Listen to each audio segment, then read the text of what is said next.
The sky blushed rose gold as dawn broke over Montego Bay, Jamaica. Resort staff member Leroy Jenkins hummed softly to himself while making his morning rounds through Paradise Cove's meticulously manicured gardens. His routine, unchanged for 7 years, shattered in an instant when he rounded the hibiscus hedge. There, sprawled beneath swaying palm fronds, lay the mutilated body of Bennett Cole, his vacation attire soaked crimson, his lifeless eyes fixed on the paradise that had betrayed him. Paradise can become a prison in seconds. For one couple, their dream vacation became a nightmare that would leave one dead and the other forever haunted. What began as an escape from their high-powered lives transformed into a grim tableau of violence that continues to haunt this idyllic shoreline. The pristine white sand beaches of Paradise Cove Resort held no warning of the bloodshed they would soon witness. Have you ever trusted someone completely only to discover they were not who they claimed to be? The morning Clara Fletcher and Bennett Cole arrived at Paradise Cove. They appeared the perfect couple, successful, attractive, in love, yet beneath their polished exterior lurked secrets that would ultimately prove deadly. How well do we truly know those closest to us? The person sleeping beside you tonight, do you know what they are truly capable of when pushed to their limits? In tourist paradises worldwide, beneath picture-perfect facades lurk dangers most travelers never see. The gleaming lobbies, attentive staff, and luxurious amenities create an illusion of safety. Yet even as Bennett and Clara posed for selfies by infinity pools and toasted with tropical cocktails, invisible threads of deception were tightening around them both. The resort, celebrated for its exclusive clientele and heightened security, became the perfect backdrop for murder. By the end of this story, you will understand the warning signs that might have saved Bennett Cole's life, moments when different choices could have altered his fate. You will witness how a passionate relationship collapsed into violence and how a tropical dream dissolved into a nightmare investigation that continues to baffle authorities today. Before we continue this journey together, take a moment to like this video and subscribe to Behind Closed Doors for more true crime stories that might one day save your life.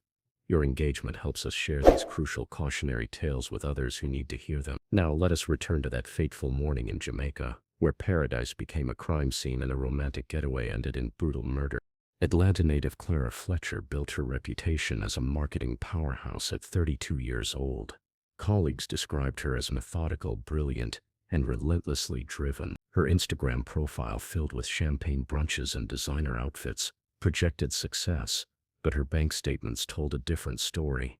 6 figures in student loan debt and recent investments gone wrong had left Clara financially vulnerable despite her executive title and corner office. Clara always needed to appear successful, her former roommate told investigators. She would spend $2,000 on a handbag while struggling to make rent. Image was everything to her. Those who knew Clara well recognized the strain beneath her polished exterior.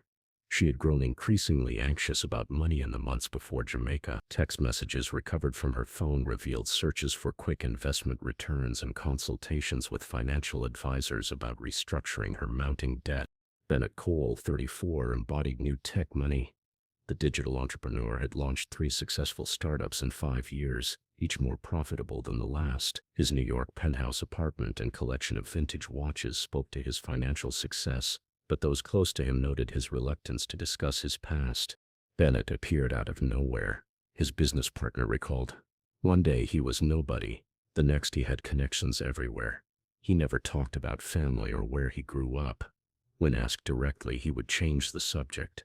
Public record searches revealed inconsistencies in Bennett's history, gaps in his residence timeline, discrepancies in his educational background, and curious omissions in his professional biography. Yet his charm and business acumen opened doors everywhere he went. The couple met at a marketing conference in Chicago 14 months before their Jamaica trip. Their connection was immediate and intense. Within 2 months, they were traveling together despite maintaining separate residences on opposite coasts. Their relationship burned hot but unstable. Friends described passionate reconciliations following explosive arguments. They could go from screaming at each other to booking luxury vacations in the same hour. One friend explained, "It was exhausting to witness."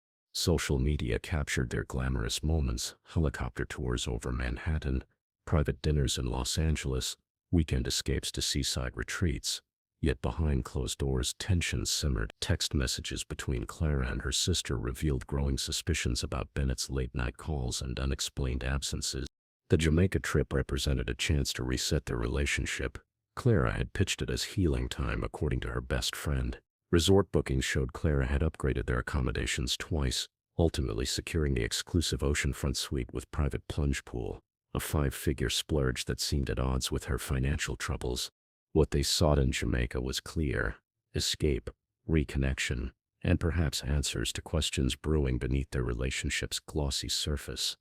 What awaited them was something neither could have anticipated. Paradise Cove Resort gleamed like a jewel against Jamaica's coastline.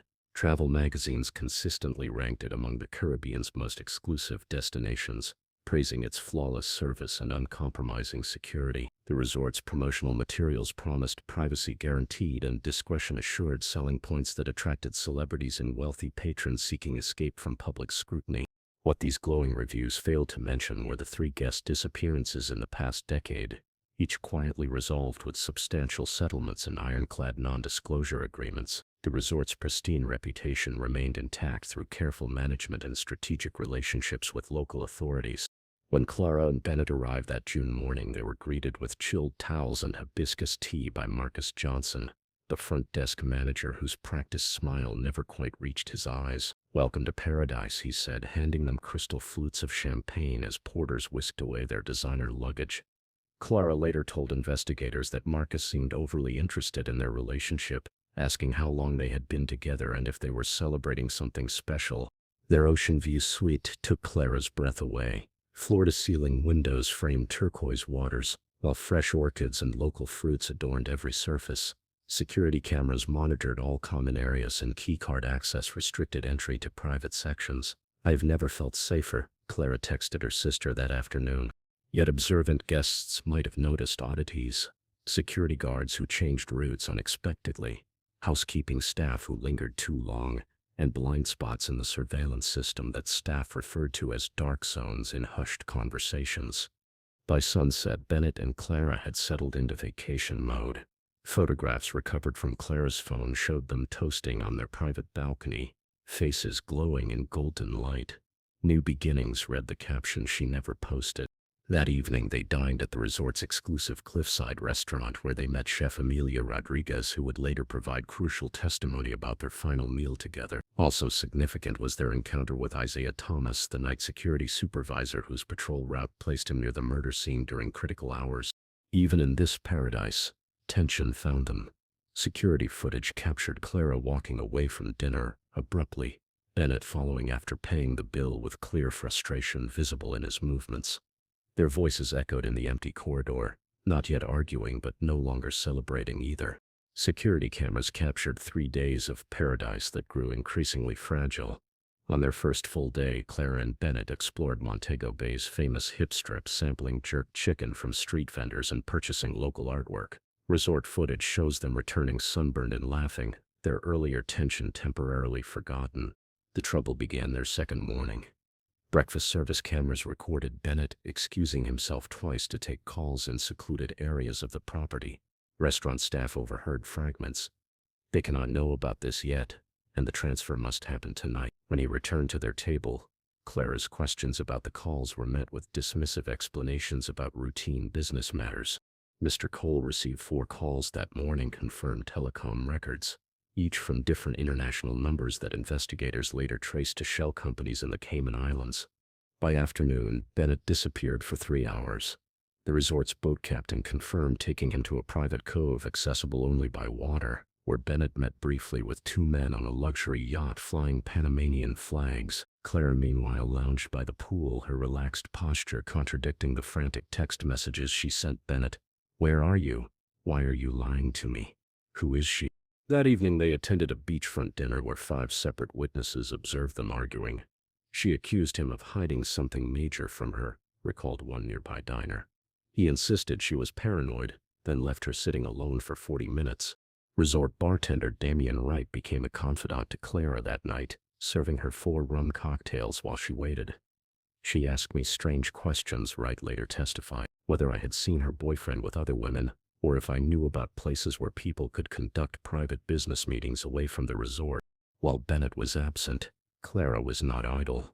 Room service records indicate she ordered wine to their suite, but never drank it. Instead, keycard logs show her accessing Bennett's private office area in their suite multiple times. Her internet search history that evening included how to recover deleted messages, tracking location history, and offshore banking explained. Their third day began with reconciliation. Horseback riding tour guides described them as affectionate and playful, with Bennett repeatedly photographing Clara against ocean backdrops. Yet marina staff noted Bennett slipping away during their scheduled snorkeling excursion, claiming seasickness but instead making urgent calls from the dockhouse. 3 separate guests reported seeing Clara photographing Bennett from a distance while he spoke with an unidentified man near the property boundary. One guest described her as clearly gathering evidence rather than vacation memories. Most disturbing were reports from 2 separate hotel employees who noticed unfamiliar faces monitoring the couple. Groundskeeper William Porter observed a man photographing Bennett and Clara during dinner from behind a decorative palm. Night watchman Gerald Thomas reported a woman in business attire clearly out of place among vacationers following the couple at a careful distance throughout their final day. The night before the murder, security cameras captured their last moment of genuine happiness, dancing barefoot on the moonlit beach, temporarily free from whatever shadows pursued them. 12 hours later, one would be dead, and the other forever changed. June 3rd began as another perfect day in paradise. Clara and Bennett made dinner reservations at the Cliff House, Paradise Cove's most exclusive restaurant perched on jagged rocks 20 feet above crashing waves. Chef Emilia Rodriguez recalled preparing their specific requests: grilled Caribbean lobster with mango butter for Clara and blackened mahi-mahi for Bennett, paired with an expensive bottle of French champagne. They appeared tense when they arrived at 8:15, noted hostess Gabriela Mendez. Mr. Cole checked his phone 14 times during appetizers alone. Miss Fletcher kept glancing over her shoulder as if expecting someone. 3 separate tables surrounding the couple provided consistent accounts. The evening began with strained small talk. Bennett repeatedly checked his watch and scanned the restaurant entrance. Clara maintained a practiced smile while her fingers nervously shredded her napkin beneath the table. The change happened during dessert, reported waiter Thomas Brown. Mr. Cole received a text message that clearly disturbed him. His entire demeanor transformed. He knocked over his water glass and demanded the check immediately. Restaurant security footage captured Bennett leaning across the table, whispering something that drained the color from Clara's face. Her response, though inaudible on recordings, caused Bennett to stand abruptly, throwing his napkin onto his half-eaten chocolate souffle. The argument erupted fully in the garden pathway connecting the restaurant to the main resort. Night manager Jasmine Williams described the escalation. "I heard raised voices and went to investigate. Miss Fletcher was demanding to know who someone named Vanessa was. Mr. Cole told her she was digging into things that could get them both killed." Security guard Philip Morris observed the confrontation from his patrol position. Miss Fletcher grabbed Mr. Cole's phone from his jacket pocket. He attempted to retrieve it, but she held it away, screaming, "Who are these people? What have you done?" Mr. Cole appeared both angry and frightened. The final documented exchange occurred at 9:47 near the eastern garden path. Maintenance worker Diego Suarez was repairing pathway lighting when he overheard Bennett say, "You have no idea what you have uncovered. I cannot protect you anymore." Clara reportedly responded, "You never protected me. You used me as cover." Bennett was last seen alive at 9:52. Storming down the unmonitored garden path that led toward the secluded eastern beach. Security cameras show him passing the resort boundary, visibly agitated, repeatedly looking over his shoulder. Clara's movements after the argument were meticulously documented. Resort cameras captured her returning to their suite at 10:09, alone and visibly distressed. Room service delivered a bottle of wine at 10:23. Phone records show she made 3 calls between 10:30 and 11:15. One to her sister lasting 2 minutes, one to Bennett's voicemail, and one to an unidentified number that connected for 7 seconds. At 11:49, Clara visited the front desk requesting information about charter flights back to Atlanta. Keycard logs show her returning to the suite at 12:18 and not leaving again until morning. Between those recorded moments, between what cameras captured and witnesses observed, Bennett Cole met his brutal end in paradise. What do you think happened during those unaccounted hours? Comment your theory about what really happened that night. Was Clara involved? Did Bennett's mysterious business associates catch up with him? Or was there another player no one has considered? Groundskeeper Leroy Jenkins began his morning rounds at 5:30, just as first light painted the eastern sky. His routine never varied. Check the beach paths, clear overnight debris, ensure the gardens remained pristine for early rising guests. When he approached the eastern garden alcove, the copper scent hit him before the visual horror registered. I found him face down near the orchid bed, Jenkins later testified, his voice breaking. The blood had soaked into the mulch. His skull was crushed on one side. His hands showed defensive wounds, fingers broken backward. Someone had beaten him with tremendous force, multiple times. Forensic investigators determined Bennett died from blunt force trauma to the head and neck. The murder weapon, likely a garden stone or maintenance tool, was never recovered. Sand patterns indicated his body had been dragged approximately 8 feet from where the attack occurred. Jamaican authorities arrived within 20 minutes. Officer Marlon Richards immediately ordered the resort locked down, no guests in or out. We contained 327 guests and 104 staff members, Richards explained. Evidence technicians processed the scene while officers conducted preliminary interviews with anyone near the eastern section overnight. Staff awakened Clara at 6:15. Security footage showed her collapsing upon hearing the news, requiring medical attention for shock. Yet witnesses noted peculiarities in her subsequent behavior. Her questions focused intently on what evidence police had gathered rather than details of how Bennett died. She alternated between sobbing uncontrollably and asking remarkably specific questions about security camera coverage, recalled Officer Tanya Maxwell. She asked if we had checked the garden cameras 4 times even after being told that section had no surveillance. While police established their investigation, Paradise Cove management launched immediate damage control. Internal emails revealed their crisis response, relocating nearby guests, constructing privacy screens around the crime scene, and preparing press statements, emphasizing this was an isolated incident. Resort Director Jonathan Williams assembled his executive team at 7:30. "Our priority is containment," meeting notes recorded him saying. "Compensate affected guests generously. Anyone who witnessed anything receives complimentary future stays in exchange for discretion agreements." International media descended by afternoon.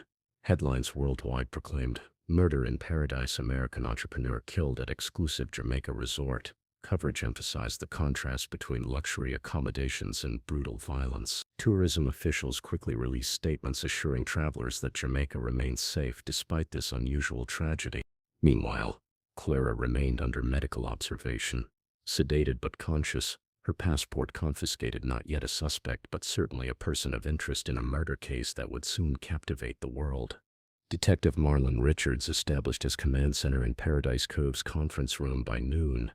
A 20-year homicide investigator with Kingston's Major Crimes Division, Richards was known for his systematic approach. "First 48 hours determine case success," he told his team during their initial briefing. "We process evidence before theories. Facts guide us, not assumptions." Richards faced immediate challenges. Paradise Cove management provided security footage selectively, claiming technical issues with cameras near the murder scene. Local officials pressured him to resolve the case quickly, citing tourism concerns. International jurisdiction complications arose regarding evidence collection and witness interviews with American citizens. "They want this handled quietly and rapidly," Richards noted in his case journal. "This contradicts thorough investigation protocols. I will proceed properly regardless of pressure." The crime scene yielded contradictory evidence. Blood spatter analysis indicated Bennett was initially attacked from behind, suggesting an ambush rather than confrontation. Defensive wounds on his hands and forearms showed he fought his attacker after the first blow. Most puzzling was the lack of noise. Nearby guests reported hearing nothing despite the violent struggle. The killer knew the property layout intimately, forensic technician Olivia Johnson concluded. They selected the one garden alcove invisible to security cameras and guest rooms, with soil soft enough to muffle sounds.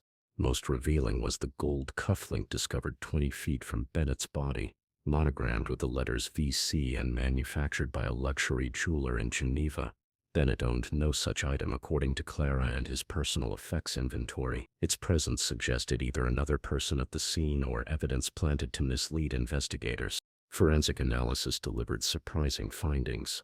Soil embedded in Bennett's wounds contained chemical compounds inconsistent with garden soil, traces of industrial cleaning agents not used at the resort. His stomach contents revealed his last meal included components not served at the Cliff House restaurant that evening. Most critically, time of death was established between 11:30 and 1:15 hours after anyone reported seeing him alive. Witness testimonies created a puzzling mosaic. 3 staff members reported seeing Bennett arguing with an unknown man near the beach at 10:30, 40 minutes after security cameras showed him walking alone toward the gardens. 2 guests insisted they observed Clara walking along the eastern path after midnight, contradicting keycard logs showing her in their suite. Clara's first formal interview occurred 18 hours after the murder. Video recordings show her composed initially, providing detailed accounts of their relationship and final argument. When questioned about Bennett's business associates, her demeanor changed noticeably. Miss Fletcher became evasive when discussing financial matters, Richards documented. She claimed complete ignorance of Bennett's business dealings yet possessed detailed knowledge of his offshore accounts when prompted. She alternatively portrayed herself as an uninvolved girlfriend and business confidant depending on the question context. Most telling was her reaction when shown the mysterious cufflink. Security cameras captured her momentary recognition before claiming she had never seen it before. A microsecond of recognition that would become central to subsequent investigation phases. 3 days into the investigation, Detective Richards obtained a financial intelligence warrant that exposed Bennett Cole's elaborate network of offshore holdings. Banking records revealed 6 accounts across 4 countries containing nearly $7 million, funds that moved frequently between entities with vague corporate structure.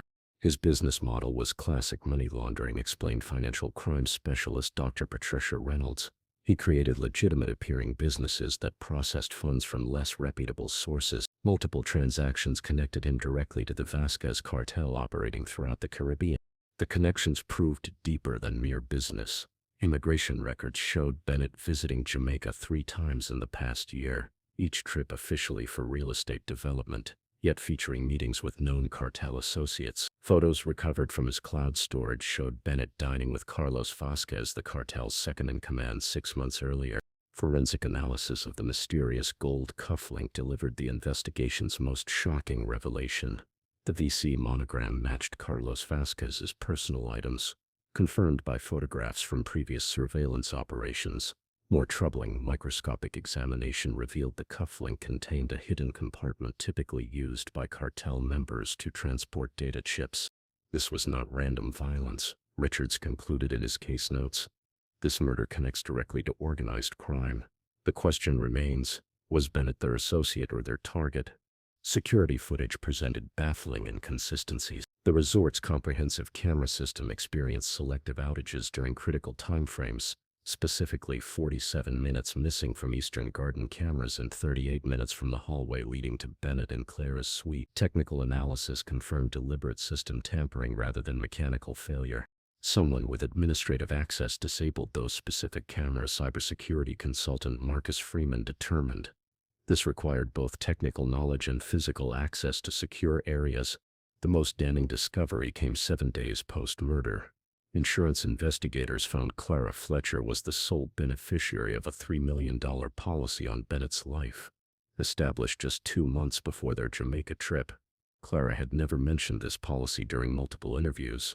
When confronted, Clara claimed ignorance. Bennett handled all our financial matters. I signed many documents for him without reading them thoroughly. Her phone records contradicted this claim, showing multiple calls to the insurance company and policy documentation in her email archives.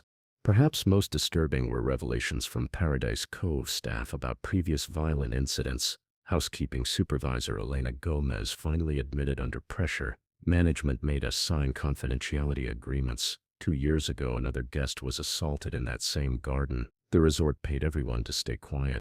Further investigation uncovered 4 violent incidents at Paradise Cove in 5 years, each resolved with financial settlements and documentation buried through legal maneuvering. The Eastern Garden section, despite its security camera blind spot, had never been redesigned or additional monitoring installed.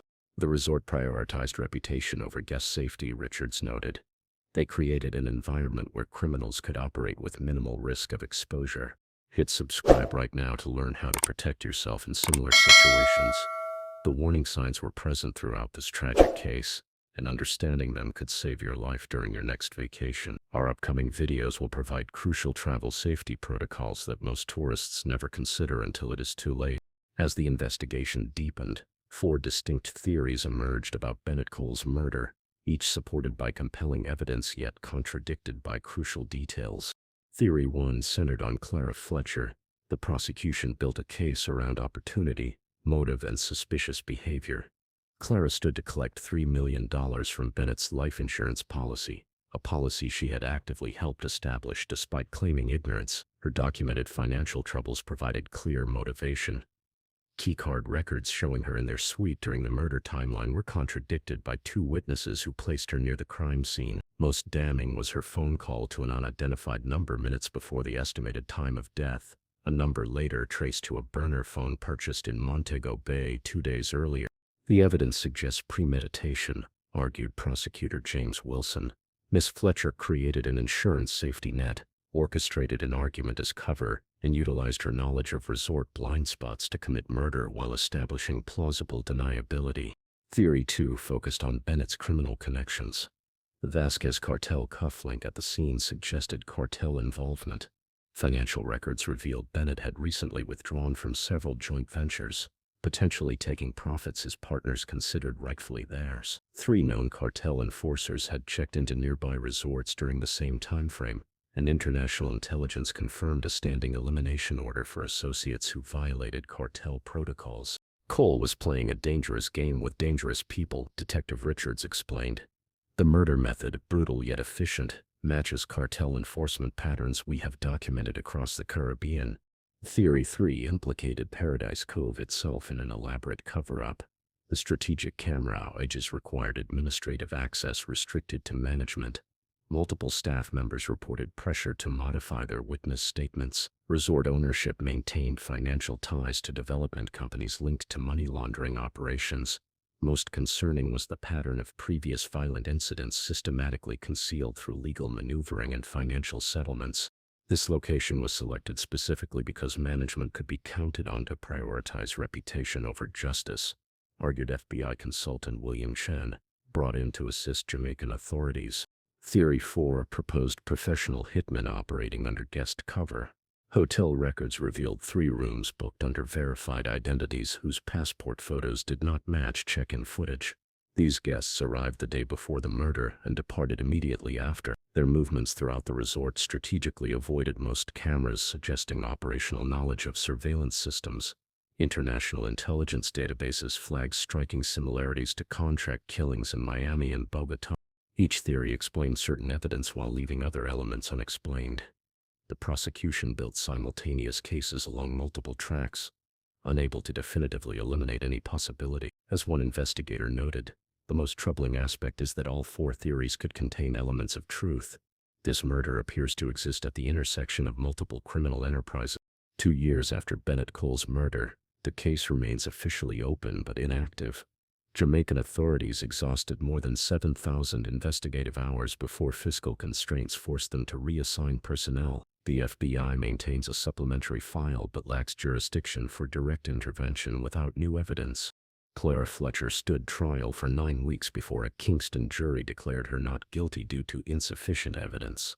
Financial records proved she collected the insurance payout despite legal challenges. She currently resides in Seattle, having legally changed her name and appearance. Public opinion remains divided. True crime forums debate her innocence weekly, while documentary producers continue requesting interviews she consistently refuses. Paradise Cove Resort closed for 6 months following the murder. It reopened as Emerald Bay Sanctuary, with new ownership, enhanced security systems, and completely renovated grounds. The Eastern Garden where Bennett died has been replaced with a concrete meditation pavilion under constant surveillance. Despite investing millions in rebranding, occupancy remains at 60% of pre-murder levels. Key questions persist without answers. Who disabled the security cameras with management-level access? Why did Bennett have cartel connections yet appear terrified of them in his final days? What explained the mysterious phone call from Clara's room to an untraceable number moments before the estimated time of death? How did multiple witnesses place Clara in two locations simultaneously? This case illustrates critical truths about modern dangers. Appearances, whether luxury resorts or perfect relationships, often conceal complicated realities.